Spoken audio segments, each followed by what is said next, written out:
Assalamualaikum warahmatullahi wabarakatuh.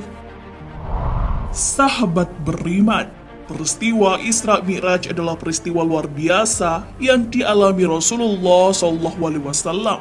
Beliau melakukan perjalanan sampai ke langit ketujuh dengan mengendarai burak dan bersama malaikat Jibril alaihi salam.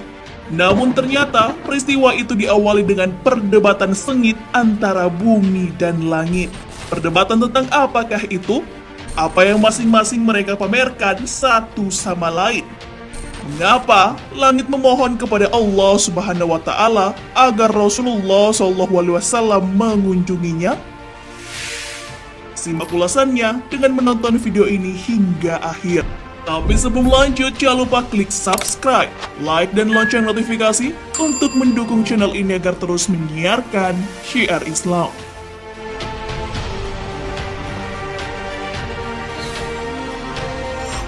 Langit dan bumi berdebat.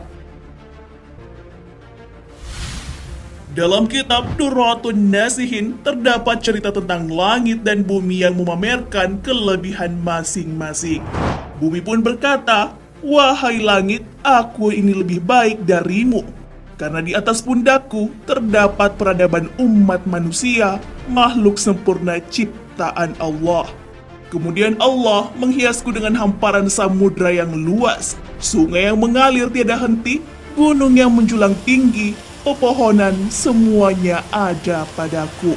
Mendengar hal ini, langit pun mulai memamerkan yang dipunyainya.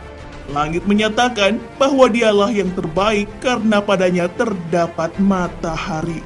Matahari adalah sumber energi bagi kehidupan di bumi. Selain itu, gugusan bintang bertebaran, bulan dan semua benda-benda luar angkasa ada pada langit. Bukan hanya itu, kursi dan arsy beserta surga juga ada di langit. Tak mau kalah, bumi kembali membalas langit. Kali ini, bumi memamerkan bahwa ia memiliki tanah haram Baitullah. Tempat itu setiap saat dijadikan tempat tawaf dan beribadah, baik Rasul, Nabi, maupun umat muslim lainnya. Untuk membalas bumi, tentu saja langit memamerkan Baitul Ma'mur. Langit berkata, "Baiklah jika kau punya Baitullah, maka aku punya Baitul Ma'mur, tempat tawaf para malaikat langit. Aku juga punya syurga, tempat bersemayamnya ruh para nabi, rasul, dan orang-orang soleh." Akhirnya, jurus terakhir bumi pun dikeluarkan. Ia memamerkan bahwa manusia paling mulia di dunia menjalankan syariat di atasnya. Beliau adalah petinggi para nabi dan penutup para rasul, kekasih Rabb semesta alam, dan menjadi manusia yang sebaik-baiknya. Beliau adalah Nabi Muhammad SAW. Rasulullah SAW adalah rahmat bagi alam semesta. Mendengar hal itu, langit tak bisa lagi membalas bumi. Langit pun harus mengakui keunggulan lawan debatnya.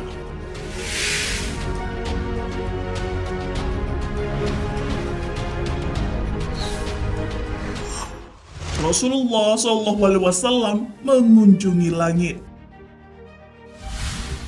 Atas semua yang terjadi, langit pun memanjatkan doa agar manusia mulia itu mengunjunginya. Langit berjanji akan memuliakan kekasih Allah Subhanahu wa taala. Itu semua sama seperti bumi memuliakannya. Allah Subhanahu wa taala yang Maha Pengabul doa akhirnya mengabulkan keinginan langit. Pada tanggal 27 Rajab, Allah Subhanahu wa taala menyuruh malaikat Jibril berhenti bertasbih. Malaikat Israel juga dilarang mencabut nyawa. Malaikat Jibril pun mempertanyakan perintah Allah Subhanahu wa taala. "Ya Allah, apakah kiamat telah sampai?" Allah pun berfirman, "Tidak, wahai Jibril. Pergilah engkau ke surga dan ambillah burak dan terus pergi kepada Muhammad dengan burak itu." Jibril pun pergi ke surga mendapati 40.000 burak. Burak-burak itu sedang bersenang-senang di taman surga. Masing-masing mereka terdapat tulisan nama Muhammad. Di antara burak-burak yang ditemui Jibril, ada satu burak yang sedang menangis. Air matanya bercucuran. Jibril pun bertanya pada burak itu alasan ia menangis. Burak itu lalu menjawab, "Ya Jibril, sesungguhnya aku telah mendengar nama Muhammad sejak 40 tahun. Maka pemilik nama itu telah tertanam dalam hatiku dan aku sesudah itu menjadi rindu kepadanya. Dan aku tidak mau makan dan minum lagi. Aku laksana dibakar oleh api kerinduan." Jibril pun menjawab bahwa rindunya akan segera tersampaikan kepada manusia mulia itu. Burak itu menjadi sangat senang. Malaikat Jibril lalu memakaikan pelanan dan kekang pada burak tersebut. Burak itu pun menjadi saksi perjalanan Isra Mi'raj Nabi Muhammad SAW.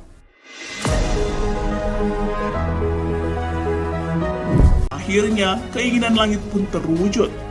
Rasulullah SAW mengunjungi langit ketujuh dengan mengendarai burak. Peristiwa ini dikenal dengan nama Isra Mi'raj dan diabadikan dalam Al-Quran.